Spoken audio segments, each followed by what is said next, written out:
قصة اليوم جرت أحداثها في ضواحي الرس على الشاعرة المعروفة نورة الحوشان.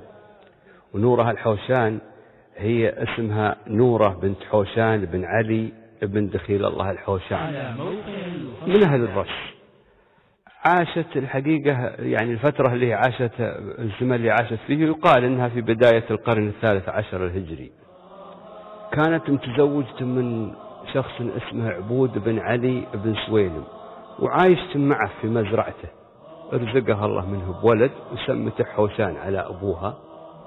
وبعدين عقب فترة يمكنها طولت بالفترة هذه وجابت بنت وسمتها سارة.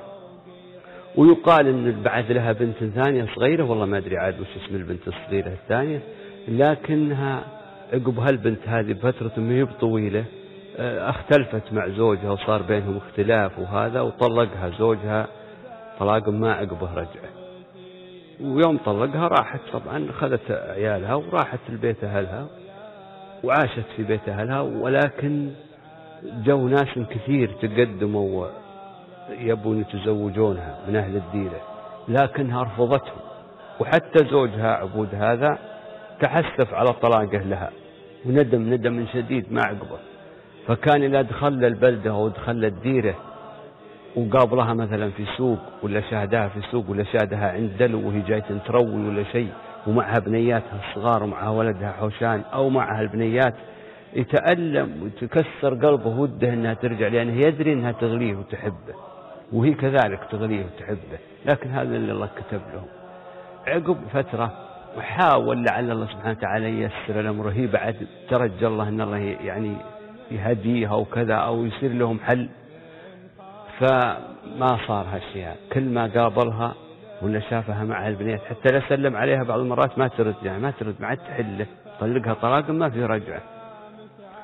وهل يتقدمون من أهل الديرة كلهم شيبان أغلبهم كبار، دائما تخبرون في القرى هكا الحين في الشيبان في الدير إذا صارت مثل هذه حرمة يعرفون أنها مثلا جميلة ومن عائلة طيبة ومحافظة ومعروفة بالستر وكل يرغب بالزواج منها. المهم أنه كل من جار فضته عقب زوجها عبود، كل من تقدم لها قالت أبد عيت أنا يعني أترجى الله. يوم جاء يوم من الأيام ويقابلها شايب من الشيبان هذول الكبار ويعرض عليها شايب سبير متعافي وغني، عنده نخر وعنده حلال وعنده مال وعنده اجصاصه مليان تمر وعنده عيش وعنده. جاءها ويغريها ويحاتيها من عند الباب وعيلها بنياتها عند الباب ويحاتيها ويقول لها والله اني لأضف عيالك وأضف بنياتك هذولي وخليهم عندي واني لأحطهم على وبغليهم وبكرمت وبعطيك اللي تبين وهذا توافقين بس تاخذيني وهذا ولا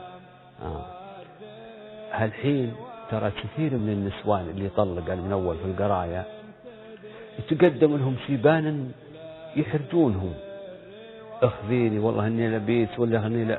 الناس ترى عند المداخيل ما هنا احسن منهم عند المداخيل، لكن سايدين في الطلعه دايم معاملته. فالشايب ذا يعني لو خذها أو جد صار قصة مثل هذه مثلا من شايب غيره، بعض هالشيبان اللي جو قال اخذيني والله لا ضفت وضف عيال يحلى ذا العين يحلى ذا البنية ومدى اللي يحببها تحسب الصدفي ولا خذها وتزوجها وتمت شهرين 3 أشهر بدأ يمل من العيلان ذولي. حتى ما يقول كلام زين. بعض الناس اللي مثلا خذ حرمة لها عيال من غيره دل يؤذيهم واللي يطجدهم قمع رؤوسهم براس السبع. هل عيلانه بذونه وغثونه؟ انت ورا ما تعلمين الرجل يضف جريانه عنه هذول ويعطيه، حتى ما يسميهم اسم زين. بعض هالشيبان بعضها اللي مثلا ياخذها عند المداخيل من احسن شيء، لكن الا منه طالع ما طالع مل منهم. هي خافت انه مثلا يجي واحد ياخذها ولا عاد يطلقها، وبعدين لها رغبه لا تزال ترجى الله لأن الله سبحانه وتعالى يصلح شانهم بينها هي ويا رجل. حرمة عاقلة ومعروفة، لكن ما أدري شو الله سبب هذا الطلاق.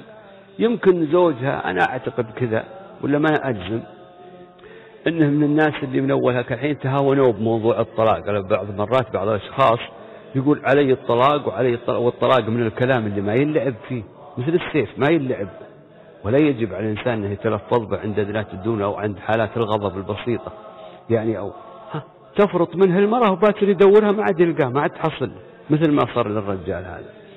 الحاصل هالشايب يعرض عليها وكل ما لاقاها يا بنت الحلال غديت، قالت أبد تبي سوق الله نصيب. يوم جاء يوم من الأيام وهي معها ولدها هذا حوشان مسميته على أبوه، كل ساعة تنادي تعال يا أبوي يا حوشان لأنها مسميته على أبوه، أبوي حوشان تعال. قال سمي، قالت مشينا نبي جذع صغير يمكن عمره تقدر تقول 9 سنين كذا، والبنيات تقدر تقول واحد أم 4 سنين والثاني هم 5 سنين كذا في هالحدود.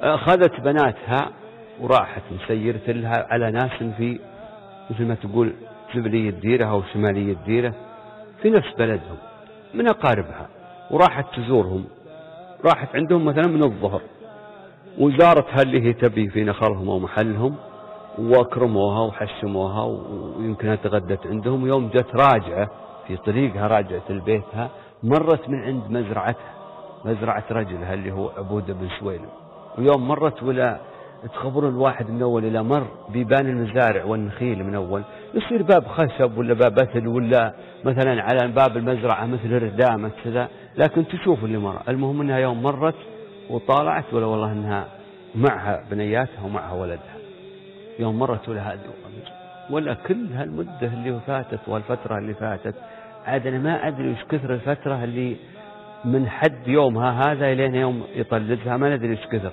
لكن تقدر تقول من السنة وفيها أو أقل أو أكثر. لكنها مرت من عند المزرعة يوم مرت وشافت مزرعة رجلها ولا والله أنا تلمح هذا هم بعيد واقف في قبلة الزليب وعنده الغروب وعلى كتفه الأيمن كذا حاط لها كالمسحات المثلثة ولاف في الشماغة وعنده معاويد سود يسوقهم يصدر عليهم، وهذا حس المحال تشوفه تسمع المحال صدر من أول صدر المحال قبل ولا طلعت الغروب وهم صبت الغروب في هالجزاء تعال قام هو يصرف الماء يصرفه على يعدله على السوازي منه يمين ويسار مع المسحات، ولا والله أنا تشوفه هذا رجال جريم ولا المسحات تشوفها على كتفه ويشتغل وهالمعاويد تروح وتطالع هي تويج من بعيد من كان ما يشوفه ما يغافل ذكر ما درى انها تتمر. ولا يوم شافت البقرة اللي هي كانت هذا محلها قبل أمس وهذا محلها قبل فترة بسيطة عايشتم فيه ومغيبتم كل أركانه ومحلاته وزواياه عارفته، هذه البقرة اللي هي تحلبها وهذه المعزة اللي هي تمنحها وهذا النخل تعرف الدخينية هذه والخضرية هذه مغيبتم كل المكان وتمنى الرجع وتقول لعل الله سبحانه وتعالى يسوق لها نصيب انها ترجع. فيوم شافت المكان تعدت المزرعة بشوي وجت على في جنوبيها مثل ما تقول جنوبيها شرزيها في هاك المكان المرتفع على الجادة وهي تقعد عندها كشجرة. قالت حوشان أبوي، قال سمي، قالت خذ وانا أمك أخياتك هذولي وروحوا سلموا على أبوكم، روحوا لأبوكم سلموا عليه، القط يديهم وروحوا سلموا على أبوكم وأنا بحتريكم وأنتظركم هنا. قال طيب. الوليد حليل عليه هاك الطويزية وسنعين تشوفها الحين تنهمش وبو 9 سنين. القط يدين أخته الثانية هذه وسارة وراح يمشي. يوم جاي مجفي قالت انتبه لهم وانا أمك انتبه لهم مع الجادة، خلت مع الجادة لا يغززهم الشبرم يعني البنيات حافيات طبعا الحين ما في لا كنادر ولا شيء. فأخذهم وراح بهم. يوم دخلوا على أبوهم في المزرعة ولا يغافل لك الله ما توقع أنهم يبيجون، وهو واقف جنب بلزة يلاحظ الماء ويلاحظ الثانية لد انظره إلى هذه سارة وهذه خيته وهذا حوشان يسلم هلا بعيالي يا هلا بأمه يرفع سارة على صدره يا هلا يا هلا ويحببهم ويحرصهم على قلبه ويشيل البنية الصغيرة ويقعدهم على هكا الحصير جنبه ويروح يجيب لهم لبن فيه قطيعات زبد، لبن جابه قريب حوله يجيبهم ويشلد لهم من التميرات ويعطي البنية الصغيرة ويعطي لهم ويحبوا كل ما بين كلمتين 3 يحببهم ويعطيهم ويتحففهم عياله شعرت قلبه هالولد هذا. المهم وتحفم قال الحوشان وين أمك؟ قال أمي هذه في الطرف من هناك احنا جايين من الفلاني من أقاربهم زايرين.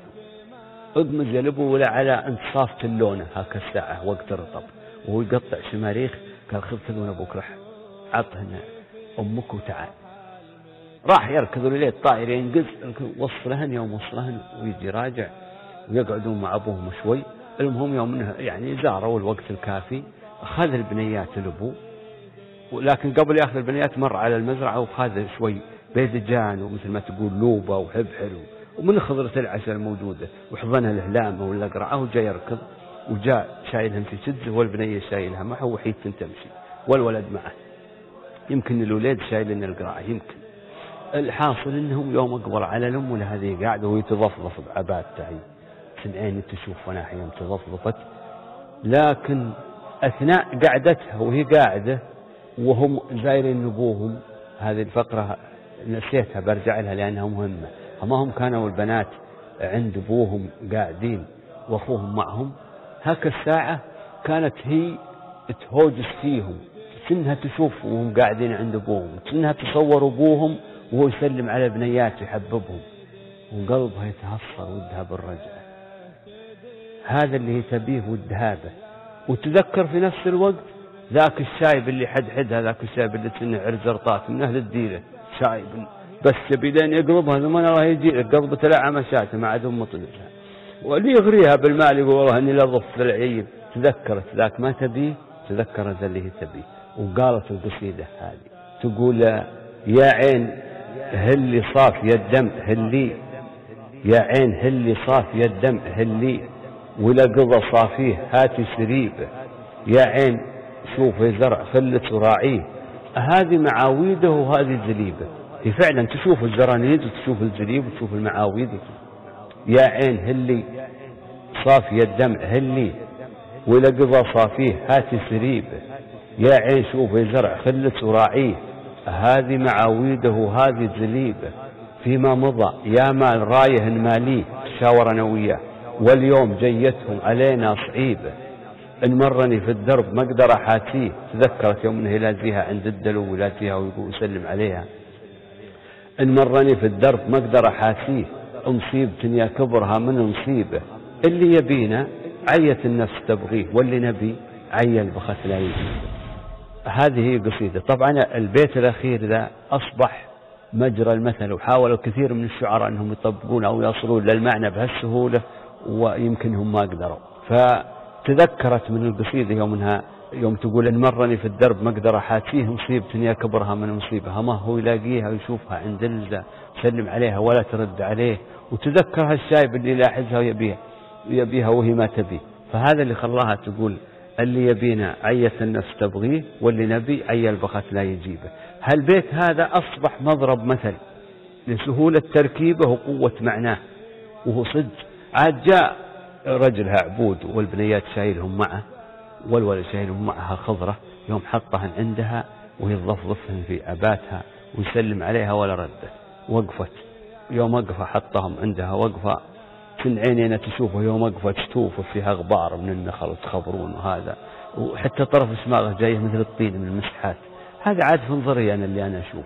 الله الله عاد أنا ما أدري هي وش نهاية القصة، هل هي رجعت عليه؟ هذا اللي أنا حد اللي أنا عرفت من السالفة، وأرجو أنها تنال إعجابكم يا أخوان.